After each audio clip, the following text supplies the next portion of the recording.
Hello दोस्तों, आप सभी को मेरा प्रणाम। अगर मुझसे कोई गलतियां हों तो उनके लिए मैं क्षमा प्रार्थी हूँ।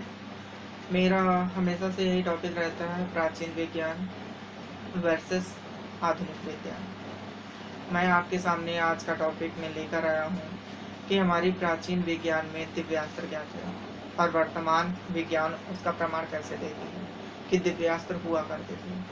आप सोच रहे होंगे ये कैसे प्रूव करेगा, तो आप मेरे वीडियो को देखिए और इससे आपको 100% विश्वास हो जाएगा कि प्राचीन काल में दिव्यास्त्र थे, उनका उपयोग होता था और उनको कुछ ही लोग जानते थे, क्योंकि ये सभी लोगों के बस की बात थी नहीं। क्यों नहीं थी? क्योंकि सभी लोग वैज्ञानिक नहीं हुआ करते थे। प्राचीन काल के जितने भी ऋषि मुनि थे, कहते हैं कुछ ही ऋषियों को इसके बारे में ज्ञान था, तो ये सच है। क्योंकि प्राचीन काल के जो ऋषि हुआ करते थे, कोई ऋषि नहीं हुआ करते थे, वो बहुत बड़े वैज्ञानिक हुआ करते थे। इस चीज़ को मैं आपको बताता हूँ। आपने सुना होगा कि एक अग्नि अस्त्र होता था। अग्नि अस्त्र क्या था वो मैं आपको बताता हूँ। अग्नि अस्त्र को जैसे ही हम छोड़ते थे, तो जिस जगह पे छोड़ते थे वहाँ पे बहुत ही प्रचंड अग्नि का रूप ले लेता था। इतनी भयंकर अग्नि होती थी कि वहाँ पे किसी का बचना मुमकिन ही नहीं, नामुमकिन हो जाता था।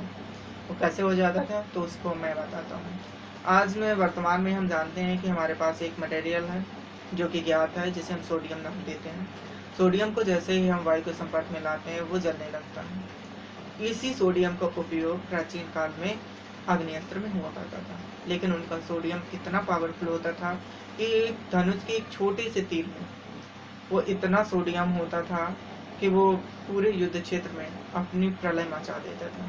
जी, ऐसे ही हमारे प्राचीन काल में हुआ करता था कि मेघ अस्त्र है। मेघ अस्त्र कैसे है वो मैं बताता हूँ। मेघ अस्त्र वो होता था कि जहाँ पे एकदम से बहुत भयंकर बारिश करना प्रारंभ कर देता था। बारिश होने लगती थी जिससे इंसान परेशान हो जाता था, इधर उधर भागता था, बाढ़ आ जाती थी, तो अपनी इच्छा अनुसार उसे चलाया जाता था। तो सोच रहे होंगे तो मेघास्त्र, आज वर्तमान में हम मेघास्त्र का क्या प्रमाण देंगे, तो हम आपको बताते हैं कि चाइना ने भी इसका उपयोग किया है। चाइना में कृत्रिम बारिश होती है। कृत्रिम बारिश ऐसे की जाती है कि सोडियम जो हमारा होता है सिल्वर आयोडाइड।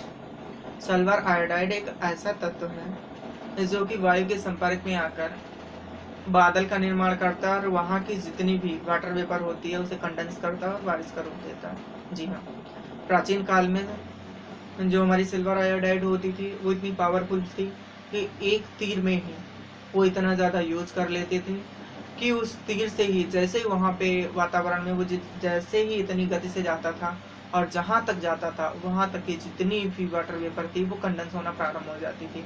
और ये प्रक्रिया लगातार वहाँ का वातावरण ठंडा हो जाता था और वो ठंडक लगातार बढ़ती जाती थी और बढ़ते बढ़ते इतनी बढ़ जाती थी कि वहाँ पे इतनी भयंकर बारिश होने लगती थी कि वहाँ पे लोगों को बचने के लिए वहाँ से भागना पड़ता था। जी, अगर जानकारी मेरी अच्छी लगी हो तो प्लीज़ मेरे चैनल को लाइक और सब्सक्राइब करें, ताकि मैं आपको प्राचीन विज्ञान के और सारे तथ्य आपके सामने उजागर करूं। जय श्री राम, जय श्री राधे।